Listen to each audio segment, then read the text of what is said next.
All right, I believe we are live. So thank you everyone for coming in. It's Saturday night and you guys are as bored as I am. So why not go into a live stream? We'll talk about obviously Marathon tonight, and we'll also take a look at the Bitcoin miners as far as what has their performance been against Bitcoin this past week. We'll take a look at all the numbers and we'll get into everything here as always. So thanks again for coming in. And then as always, this is not financial advice for entertainment only. Please do your own research and invest in finding coins and companies for full disclosure. And if you enjoy this type of content, hit the like button, subscribe, helps me out tremendously as always. Definitely helps the YouTube algorithm here. So let's take a look at, first, we'll take a look at Bitcoin, see what's going on there. And then we'll get into the other stuff here. So here we go. Here's the screen on it that we're looking at. Right now, Bitcoin has been kind of bouncing off the 50-day moving average, which you can see here is this line right there. We are right now, what's the price of Bitcoin right now? 42,954. We do have some support here, I think. Based on this volume here. So I think we're going to possibly stay above this line here going forward, but we may come back down and test the 100-day moving average. This is a simple moving average on that one and go from there. We'll see, right? There's no guarantees with Bitcoin anymore. So we'll just have to keep an eye on it, see how it goes going forward. Okay. Now let's get into Marathon here. So I ran a lot of numbers here for Marathon. I looked at the daily BTC fees for basically January and December. Calculated all of those up, and this is what we have here for December. So December was basically a wild month for BTC fees. We added in general about 7,911 BTC into the transactions or the rewards of Bitcoin miners here. So that's a huge amount. When we look at January here, we can see that's only down to 3,122. So it's like a 60% decrease from where we were. 60 points, like 5, something like that, decrease from where we were in December. So definitely a huge decrease from where we were. Then I also took into account, looked into Marathon's Marapool, right? I took the numbers from December for what Marapool was reporting. And we have both the time, dates, everything, stamps, all that stuff. We have the 6.25 BTC block rewards that they were supposed to get, plus the BTC fees in there as well, added. I then basically combined it all into one, figured out how many blocks they had in the month of December, which was 225. They mined 1,801 BTC roughly. Fees added 394 BTC added in fees for the month of December here. And then percentage of fees was 21.92%. So a huge amount there added for December. Blocks per day on average, they were averaging about 7.25 BTC per day. All right, so that's all the data we have here for December. Did the same thing for January, right? Once January was over with, we could actually look at the data here that we found on Marapool. And we got the same, well, not the same thing. We got different results here. It looks like they only mined 133 blocks here in January. BTC mined about 929 Bitcoin for the month. Fees added 97.88 BTC. So definitely a huge decrease from where we were. Percentage of fees equated to about 10.5%. Excuse me. And then the blocks per day average was at 4.29, so 4.3 roughly. So definitely a huge decrease from there. So the question is, what's been going on with Marathon here? And there's obviously a lot of speculations going on, potentially what's going on with them. And we'll go over some of those speculations here right now. We'll see what that actually entails. But here's some of the viewpoints that we have right now for it. One is that they moved their mining rigs to possibly a different pool. That could be the case, right? If that was the case, and as Marathon has this information public anyways to the miners, or not the miners, to the investors, to the public, they would have just came out, I think, and said, hey, we're having issues with Marapool. We moved our basically rigs over to a different pool, and this is what we're doing. Not a big deal there, right? Came out, would have said it, and would have been done with it. But we're still having transaction fees or block rewards being added to the Marapool, which leads me to think that Marapool is still operational, but there's something else going on behind the scenes. Don't know what that is. Don't know if it's issues with hardware, issues with software, issues with electricity providers. I have no idea. I don't think anybody really knows until we possibly get the information from Marathon itself when they do report, possibly Monday or Tuesday, whenever that might be. So there's the issues that we're dealing kind of with here now. The only thing that we do know is obviously production is down based on what we see on Marapool. So that's kind of what we're going over with here. Now, if they come out and say that they had a different pool, great. We'll actually get better numbers than what we're seeing here, but this is kind of what I'm going with here because that's kind of what they've been using here the whole last, over a year, almost 2 years now. They've been using Marapool just basically for their own use here. Plus, they've stated that Marapool has a lot of benefits for them. Like they don't have to pay the fees for pools, right? So that's it, savings for them. They also get to keep all the block rewards and the fees as well. That's a plus for it. So I agree there's a lot of benefits to using their own pool. So that thinking of possibly Marathon using a different pool just doesn't add up, doesn't make really sense to me. More likely, I think there's maybe issues with infrastructure there, potentially, or the more unlikely and more, I think, challenging one is for people to accept is maybe they only have a certain amount of power that they can get access to throughout the year. And if that happens, they can run certain months a little bit higher, but then the next month or next 2 months, they have to run a little bit lower to average out for that, what they are allocated basically for those, for that year. That's just one of my thoughts on it, right? We don't know. Marathon doesn't provide that information, so it's kind of hard to get that information. We would have to look at the actual power contracts that they have on hand, but we don't get access to those. So we're kind of going with what could kind of make sense. And we've seen this before. We've seen it obviously in May when they also reported high numbers because of, well, BTC fees were being way up there again. And then the following 2 months, they were kind of down in production, even though their hash rate was going up. So that didn't really make much sense either then. But now we're seeing this kind of repeat again here. So is that really possible? You guys let me know what you guys think of that.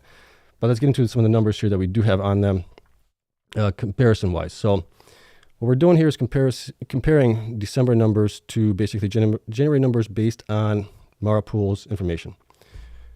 So if we look at it here, the blocks mined, right? In December, they mined 225. In January, they mined 133.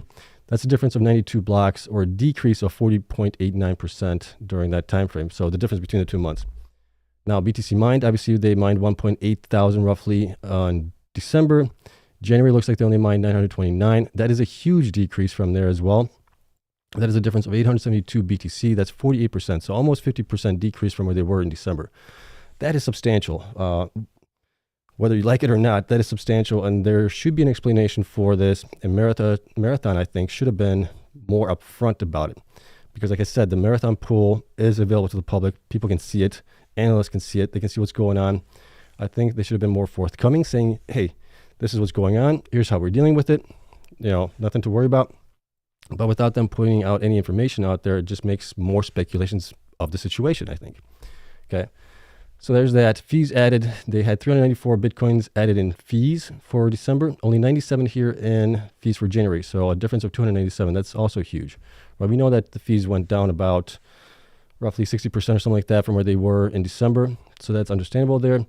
And then here's the percentage of fees that accounted for all the BTC that they mined. So BTC fees for December accounted for 21.9, so almost 22%. January only 10.5%, right? Like I said, pretty sizable decrease there.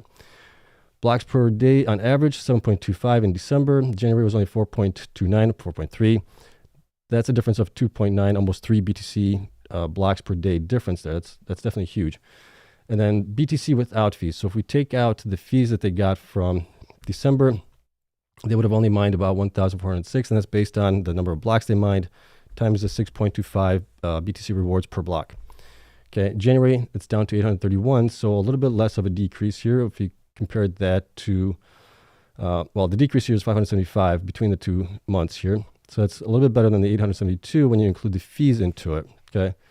And then that's a decrease of 4.89, basically 40.9% decrease from that, which equals basically the blocks that they are also in difference here, okay? So with all that being said, what should Mara have mined? This is estimated numbers based on what we have seen. So I'm using 217 BTC blocks, which is what they probably should have been mining on roughly, right? And the way I'm taking that is basically taking the 7.25 that they mined in December, because they were pretty much up for the most of the month here. I couldn't figure out exactly if they curtailed a little bit or not, but it didn't appear like they did. So at that point, they were mining 7.25 in December. I'm thinking with the network hash rate increasing, difficulty increasing as well, they probably mined a little bit less. So I'm saying 7, right? Given the benefit of the DAO being down a little bit lower, then a little bit higher. So I'm saying 217 blocks, and then BTC fees 156 here being added for the month as well. So BTC should have been mined total 1,512. That's a pretty sizable difference from what they actually mined of 929, right? So that equates to basically a difference of 583 BTC from what they mined to what they probably should have been mining, right? We know sometimes Marathon also curtails. On average, I think they're averaging around 90, 85% uptime usually. Excuse me. So this is if they were pretty much operating full month without any curtailment.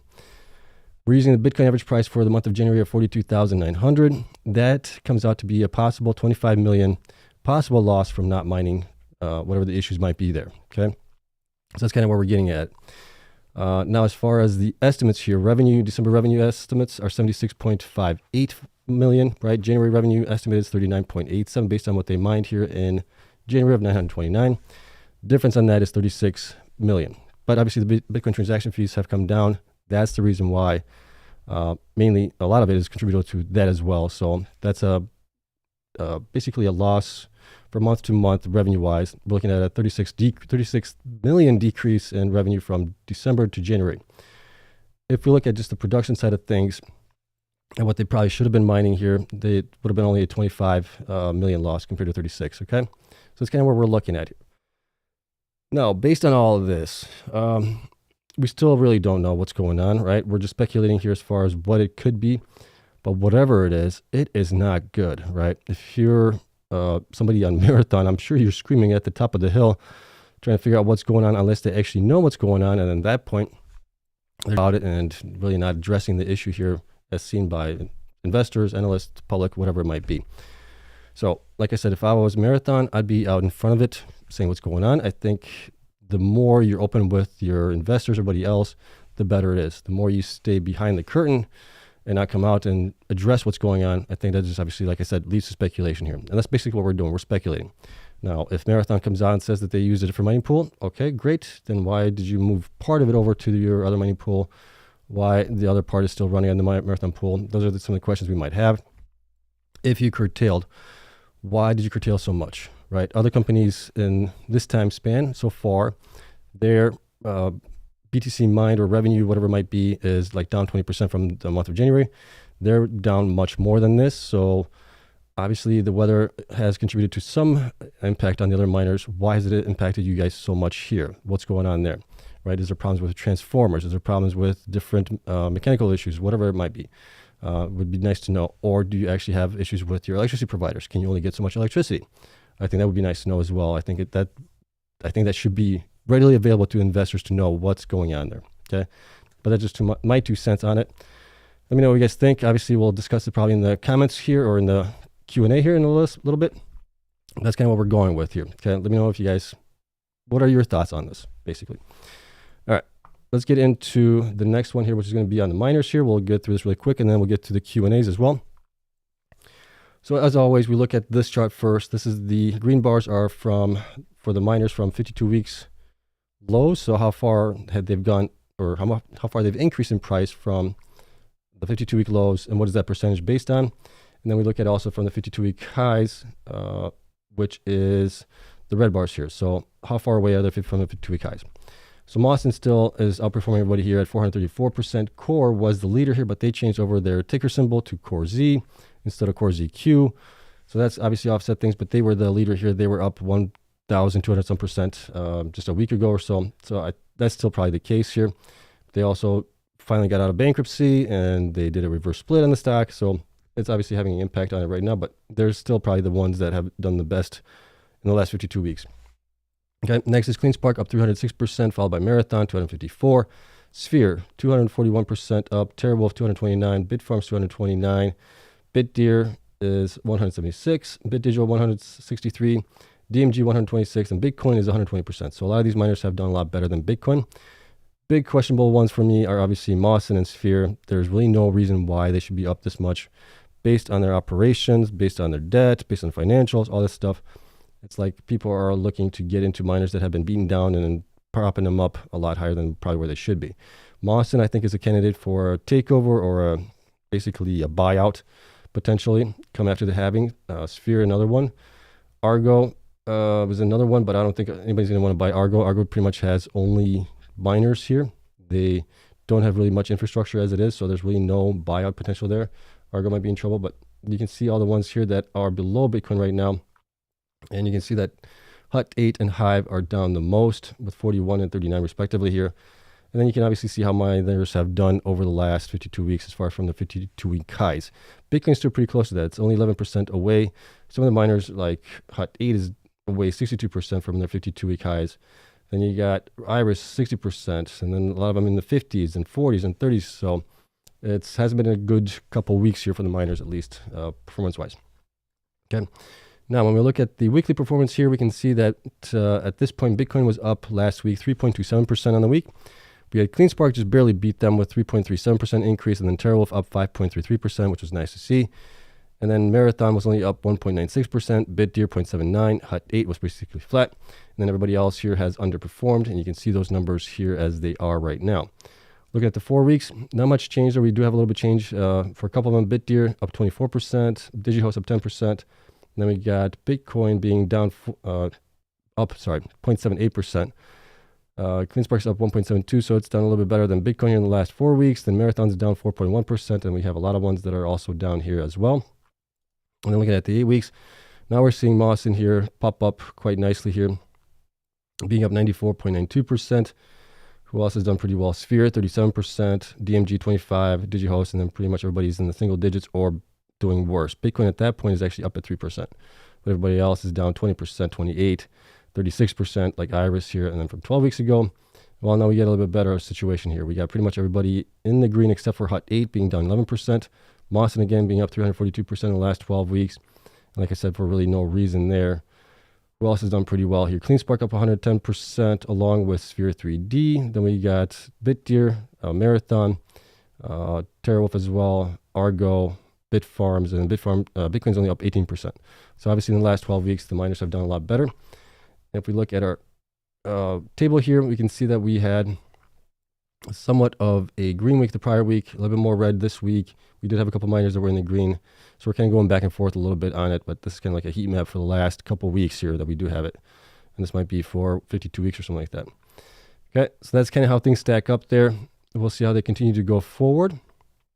And from here, let's get into questions. I think you guys are ready. So if you guys do have any questions, obviously let me know with a big question, all capital letters, and we'll get through this. We'll give it about maybe 10 minutes or 10 or something like that to get through it all. So I'll give you guys a little bit on that. Let's see here. So if we got any questions here, I'm looking through the comments right now. Let's see.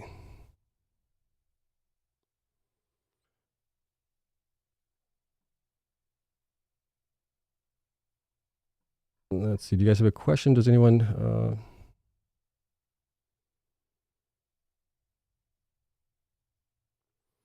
Okay, here's a question. Let's see if we can pop this up.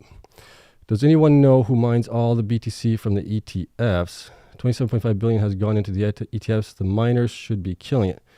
Well, who mines all the BTC from the ETFs? Nobody really mines. I mean, the miners continue to mine the BTC from that, but not the ETFs. The ETFs are getting the BTC from either Grayscale Bitcoin Trust, which has been selling a lot, right, as people are moving over to the other ETFs for spot Bitcoin ETF. And then those have also been buying on this, not the spot market, but some spot market, but also on the OTC. So over the counter is being purchased for that as well. Let's see, what else do we have here? Inputs on Hive. Okay, so let's pop this one up. So inputs on Hive and IREN. Hive, I used to own Hive, as you guys may be aware. I sold them about a month or two now ago. I didn't see the growth that I wanted to see in them, so I sold those shares and bought into the other miners that I do have. Iris Energy, they're being way undervalued for where they should be compared to their peers. The only thing that I think that's keeping them down is, one, they only report every 6 months their financials reports, so that might be a reason why. The other reason might be that they don't hodl anything. After that, the two brothers have sold 1 million shares each. They haven't sold pretty much since the beginning of the company, so it's understandable that they sold, and people kind of are questioning, why do they sell now, right? I think maybe it was just for personal reasons. They wanted to do maybe other ventures or invest in other things as well, which is all fine and dandy, but they still own obviously a lot of shares there. And they have, like I said, they haven't sold in a number of years. So that might be also of concern for that one. But other than that, they're way undervalued from where they should be, really. Let's see here.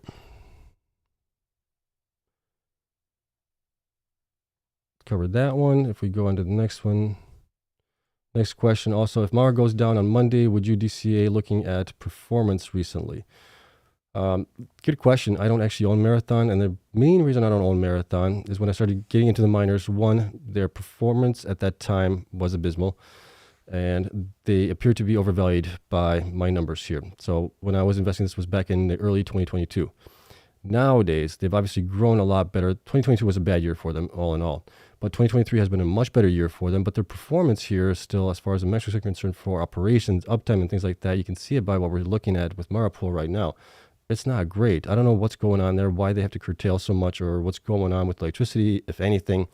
But that's the reason why I'm not in it. I'm looking for miners that are efficient, that are up all the time, because at the end of the day, a miner that is up close to 100% is going to be able to pay off the miners a lot faster that they purchase than somebody that is up only 80%, 90% up all the time, right? So that's kind of the way I'm looking at it right now. Let's see here. Next question. Do you think the halving has been already priced in since all the investors know about it?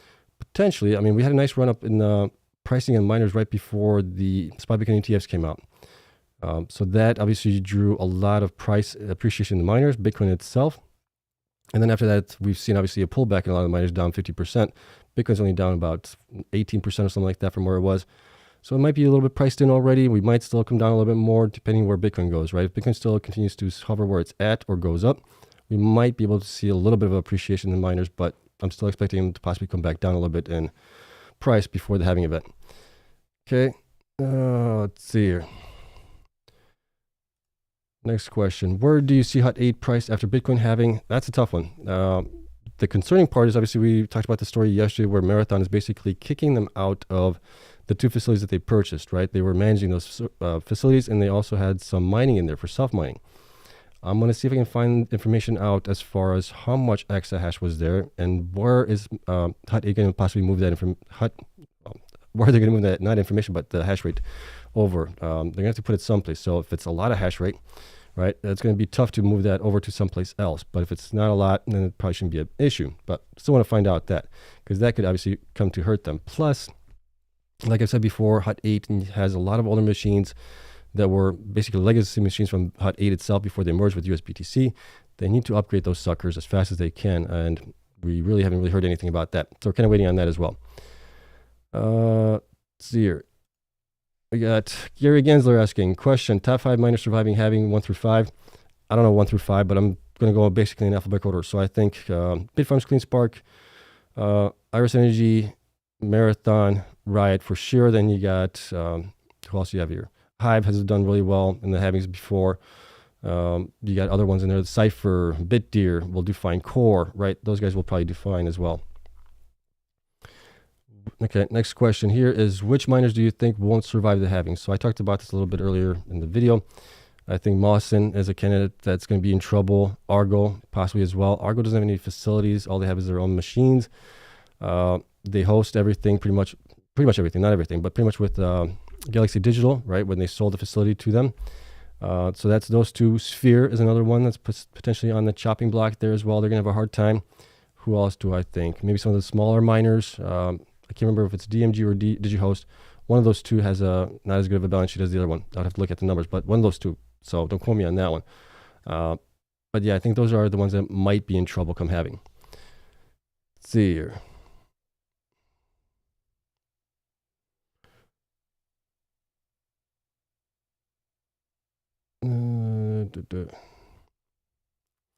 Next question. Okay, here we go. So how about CORZ? Are they able to survive?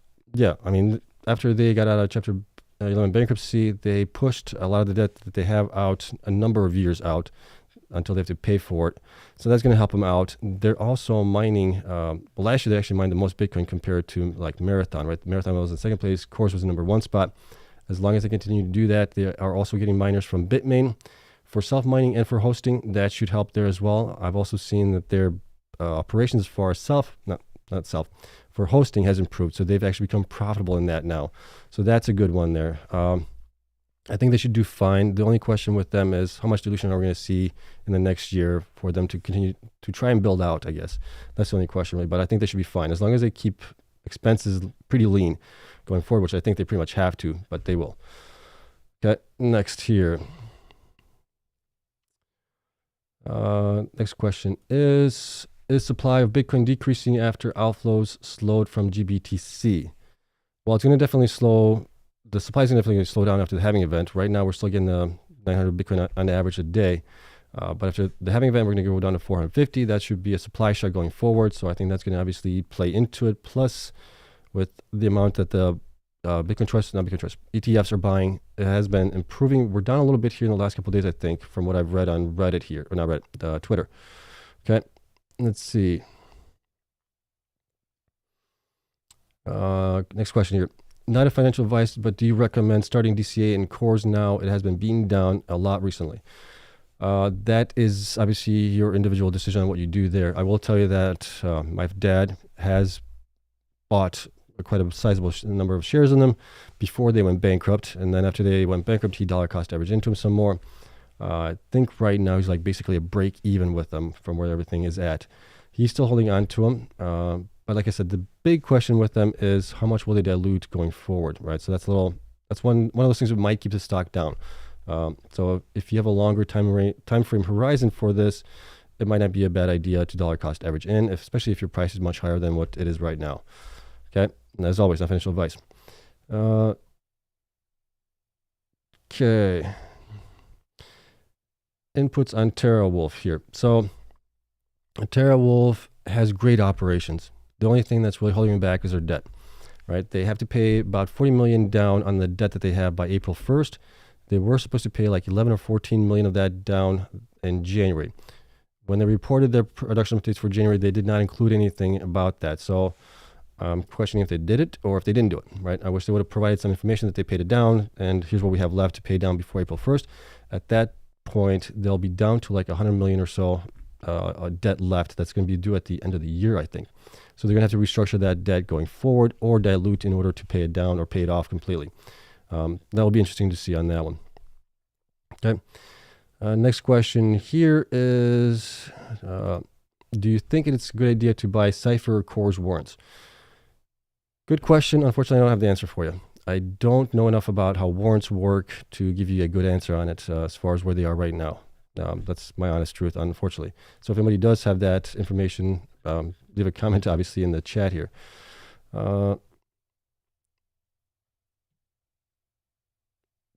Okay, next question here. Does IREN look good due to their sustainable electricity? Yeah, I mean, I've been saying for a while now that Iris Energy is one of the ones that's probably the most undervalued currently. But like I said before, it's because they don't report every quarter. They report every 6 months. That's possibly holding the stock back. They don't hodl anything. That could be holding the stock back. So there's a lot of things going on with Iris. But overall, if you look at the production and operations and all, they should be valued at least double from where they are right now, just to be in with their peers that are doing the same thing. Let's see here. Next question is, will Cleanspark surpass Riot and Mara? Surpass Mara and Riot in what? As far as market cap, as far as hash rate, right? Those are all ones that they could possibly surpass them in. As far as surpassing them, I mean, they have plans to get to 32 exahash. They haven't bought the miners yet to get to that. They bought the miners to get them to 20 exahash. Or wait a minute, no, I have it backwards. They bought the miners to get to 32 exahash, I believe, which they're planning on getting this year. Sometime. Two things. They need to buy infrastructure or facilities to get there. If not, they need to build out some place where they already own. But it's definitely going to be tough for them to do that this year. So I'm guessing probably maybe in some time, first half of 2025, they might reach that. Just a wild guess on that one. But if Marathon is continuing to have problems here, Marathon obviously has bought their own facilities, which they are taking control over, which hopefully will help with their operational uptime. So as long as that continues to go with Marathon, Riot obviously has issues as well where they're curtailing quite a bit there. So it's tough. It's possible. I'm not saying it's going to maybe happen this year, or well, maybe it happens next year, but it all depends on how the other miners perform, right? Cleanspark's obviously trying to be like the top one. They've always said that they want to be in the top 3. So, I mean, they're definitely pretty close there right now, if not there right now. Let's see here. Next question is, why is Riot's efficiency so poor relatively? That's a great question. We're all trying to figure that out. The only thing I came up with is if you look at where I think it's Rockdale facility is located, right down the road is Bitdeer as well. They both share the same substation, which I think is maybe what is causing the issues for them to have to curtail more. Maybe they only have access to so much electricity, right? Because there's really no reason why they should be curtailing as much as they have been, especially in the winter months. They should be operating more. Plus, they're getting poultry for credits on it. So it doesn't really make sense. They're losing money on curtailing instead of mining. So there's something up there. Don't know exactly what it is. Let's see here.